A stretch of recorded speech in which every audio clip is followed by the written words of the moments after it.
good morning. Welcome to the unplanned off-season. Unfortunately, did make a post about going to Cairns, but due to my disorganisation, that is not happening. So, it's been a few weeks since I last posted. Took a couple of weeks off training, but now we're back into it. So, base training has commenced. Today we've just got a 2.5 hour easy ride, a short run off, and a 4K swim with a lot of technique and a lot of drills.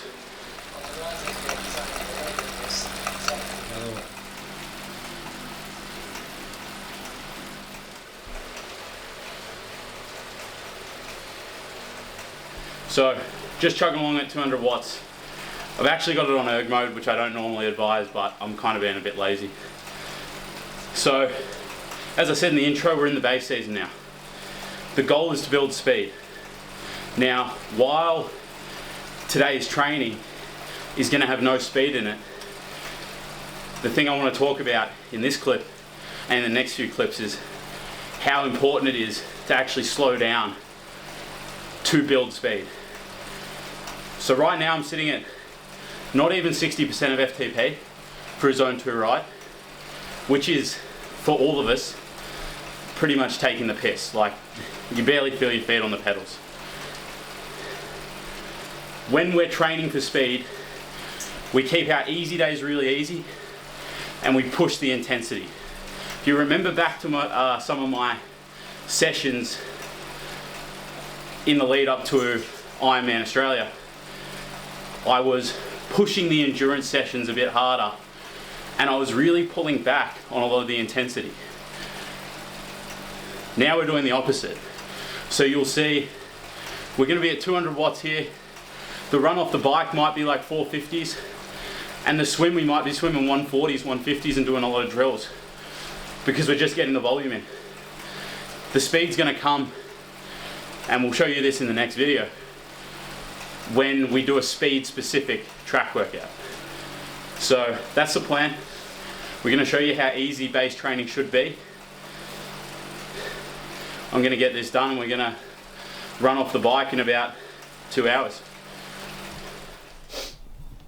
Cool, so just off the bike, literally super easy, 2.5 hours at 200 watts. Now, just doing a quick run off the bike, it's just going to be 6K. I will push the pace a little bit because we're deep into the session. I'm glycogen depleted. I can push the pace and it's still going to be aerobic. Now, on runs off the bike, not something I really do in season very often. I know a lot of coaches do place a lot of merit on it. I don't place much. But in the off season when you're not racing, it's good to keep the skill.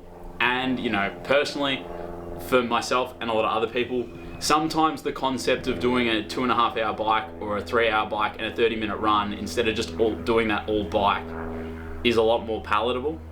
So we're going to do that.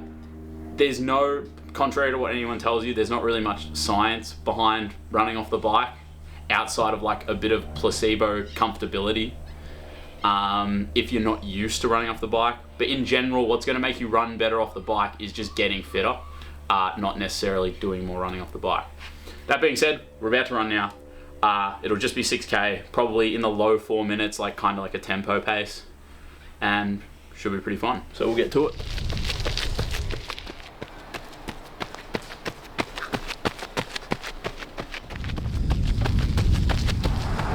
So I'm a bit of a bot. When I was on the bike talking about this session, I said it'd be high 4, low 5 minute pace. When I was putting my shoes on, I said low 4s, and then when I actually ran it, it was like high 3s. But the point I want to get across, that was only 6K at kind of like a tempo effort. And the point was, when you do these shorter bricks, in my opinion, there's no point sandbagging like 5 minute pace, or sorry, I shouldn't say 5 minute pace, whatever is like zone 1, zone 2 for you.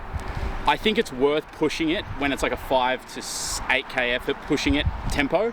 And the reason for that is if you're coming off a multiple hour bike, even if it was a zone 2 bike, you will still have drawn a lot of muscle glycogen for that. So when you push tempo, you're gonna get a really, really good aerobic benefit as well as a good muscular benefit from the pace actually being a bit hotter. So that's, you know, I'm not a brick expert. I don't really implement too many brick sessions in my training, but that's sort of my take on it. If you want to use it, use it. If you don't want to, don't. But that's what I kind of think. So we'll go home, get some food in, and we'll be heading to the pool. So post run or post brick, getting in lunch now. Thought I'd just go over quickly what sort of standard lunch looks like for me. I will do a full day of eating video at some point, but principally the bulk of my lunch is going to be beef mince and rice, and it's essentially that every day. But then there are a couple of other things that I go over, or that I do, that I wanted to quickly go over. So we know calories as a triathlete. You are going to be burning a ridiculous amount of calories, and your ability to train is going to be predicated on your ability to replace those calories. So it is important. I do see a lot of the time there are triathletes out there, and look, I get that it's healthy, but eating salads and low protein items and items that are voluminous or have a lot of volume but don't have a lot of calories isn't going to do much for you in terms of your ability to actually recover from sessions. So don't overlook protein. Here we've just got 90-10 ground mince, 200 grams, 250 grams of rice, fruit juice, which is really high in calorie and obviously reasonably good for you, pomegranate juice, which is more for the health benefits of nitrates. I have 10 almonds here for vitamin E, a banana and a carrot. Again, all just things focused at getting some micronutrients in. So that's lunch. Gonna tuck in. Hopefully this will digest. It is eating very close to when I'm gonna be going to the pool, but hopefully we'll be right. I said I've heard that one.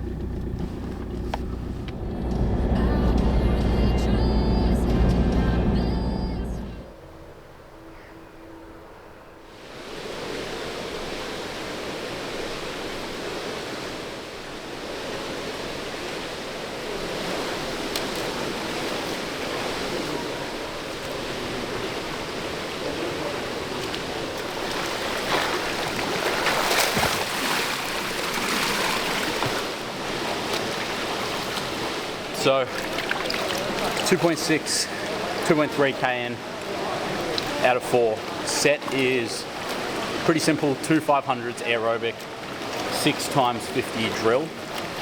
And for me, the objective of the session is just keep it aerobic. For the drills, I'm doing drills focused on body position. So side kick, band only 50s. And I'll pick the last one, haven't really decided yet. And on the 500s, my goal right now is to try and get my stroke rate up. Currently, I lean too heavily on distance per stroke, which in terms of like transferability to open water is really just not the way to go. Yes, it can get you some good times in the pool, but it doesn't really help you in the open water. So that's the goal. Session's really simple. And yeah, we'll keep going. Literally only 1.6 left.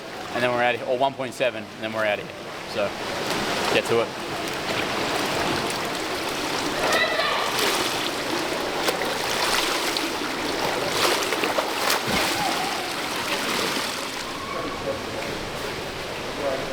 Swim's done, we're back home. I actually filmed like 90% of an outro outside the pool. That's why I'm awkwardly standing here, because the battery went flat when I was like 10 seconds away from finishing. So, unfortunately, today's video, a little bit boring, but I suppose that's a lesson in itself, because that's kind of what base training is. There's none of these crazy race pace sessions, no massive workouts. It's all about building volume and building fitness as safely and effectively as possible. So yeah, there's really nothing crazy. So I hope you enjoyed, and if you've made it this far, just so people are aware, my coaching services are live. So there'll be links in the description or through my Instagram to either book a free consult with me via Calendly, or to sign up directly for the coaching via Nui. So there's more information available through my Instagram. And yeah, if you have any questions about that, feel free to leave a comment or DM me privately on Instagram, and I'll be 100% sure to get back to you. So, hope you've enjoyed the video, and I'll catch you in the next one. See ya.